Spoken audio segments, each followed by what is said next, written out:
भगवान विश्वनाथ जी महाराज, भोलेनाथ जी महाराज की जय हो। पुष्प का हिंदू धर्म में पूजन में बहुत महत्व है। पुष्प के चढ़ाने से माना जाता है समस्त देवताओं की कृपा प्राप्ति होती है। महादेव को कौन सा हम पुष्प चढ़ावें जिससे हमारे जीवन के प्रत्येक सपने की पूर्ति हो सके, हमारे विशेष कामनाओं की पूर्ति हो सके, तो हमें कौन सा पुष्प चढ़ाना चाहिए। महादेव का सबसे अति उत्तम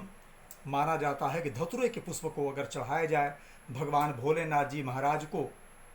धतूरे के पुष्प से अगर भगवान शिव की पूजन किया जाए, शिव जी का अभिषेक किया जाए, धतूरे के पुष्प की प्रधानता दिया जाए, तो संतान में अगर कोई बाधा हो, संतान प्राप्ति में अगर कोई बाधा हो, तो निश्चित ही संतान की प्राप्ति होती है। अगर प्रभु का लंबी आयु के निमित्त स्वास्थ्य बाधित रहता है, बीमारी रहती है, अगर आयु में किसी प्रकार का दोष हो, तो धतूरे के पुष्प के साथ साथ आंकड़े के फूल को भी अगर चढ़ाया जाए तो निश्चित ही उसके आयु में वृद्धि होती है, समस्त रोग व्याधि दूर होने लगते हैं, स्वास्थ्य उसका ठीक होने लगता है। जीवन में व्यक्ति प्रबल मात्रा में राजयोग चाहता हो, उन्नति चाहता हो, तो बेलपत्री को चढ़ाया जाए शिव जी को। अगर 1 लाख बेलपत्री चढ़ा लिया जाए तो माना जाता प्रबलतम मात्रा में राजयोग प्राप्त हो जाता है। अगर व्यक्ति के जीवन में किसी प्रकार का काल मृत्यु का योग है, तो प्रत्येक दिन 1101 बेलपत्री को, प्रत्येक बेलपत्री के 3 पत्तों पर, एक पर ओम, एक पर नमः, एक पर शिवाय, अगर सफ़ेद चंदन से अथवा भस्म से लिख करके अगर शिवलिंग पर चढ़ाया जाए तो निश्चित ही उसकी अल्पायु मूढ़ायु में बदल जाएगी। अगर 1 लाख बेलपत्री से अगर भगवान महादेव का पूजन कर दिया जाए तो निश्चित ही प्रबलता मात्रा में राजयोग उसको प्राप्त होगा और व्यक्ति उन्नति के चौतरफा रास्ता में प्राप्त करेगा, चौतरफा रास्ता प्राप्त कर सकेगा, प्रत्येक सफलता का प्राप्त कर सकेगा। जपा कुसुम के अगर पुष्प को चढ़ाया जाए शिव जी का अभिषेक करते हुए, तो चाहे जितना बड़ा प्रबल मात्रा में शत्रु हो, चाहे जितना बड़ा दुश्मन हो, दुश्मन का क्षय होता है और दुश्मन निश्चित ही मिट जाएगा, दुश्मन का अस्तित्व खतरे में पड़ जाएगा। अगर जपा कुसुम के पुष्प को भगवान महादेव को चढ़ाते हुए पुष्प अगर किया जाए, बेला के सुंदर सुंदर पुष्प चढ़ाए जाए, बेला के पुष्प से भगवान शिव का अभिषेक किया जाए, बेला के पुष्प को अधिकाधिक मात्रा में शिवलिंग को सजाया जाए, तो अगर शादी न होने का योग हो तो भी शादी होगी और बहुत सुंदर। अगर पुरुष है तो सुंदर लड़की से, अगर लड़की है तो सुंदर उसके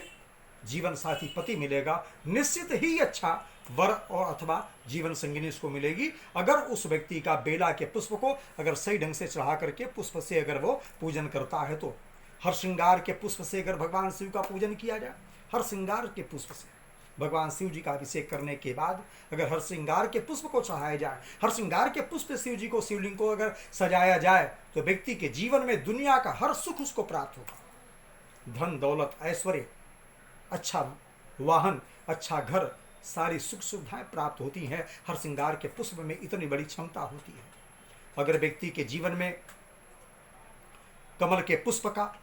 अगर चढ़ाया जाए महादेव को, सजाया जाए महादेव को, शिवलिंग को अगर सजा दिया जाए कमल के पुष्प पे, तो अगर जिंदगी में ऐश्वर्य की कमी का योग हो, अगर आर्थिक हानि का योग हो, तो निश्चित ही आर्थिक बढ़ोतरी का रास्ता खुल जाएगा, व्यापार चौतरफा सफलता प्राप्त करने लगेगा, ऐश्वर्यशाली योग होने लगेगा, सुंदर भवन, सुंदर वाहन, सुंदर ऐश्वर्य, समाज में सम्मान, यश, कीर्ति सब कुछ प्राप्त होने लगेगा। आंख के फल को, आंख के पुष्प को, अलसी के पुष्प को, समी के पत्र को अगर चढ़ाया जाए, समी के पुष्प को चढ़ाया जाए,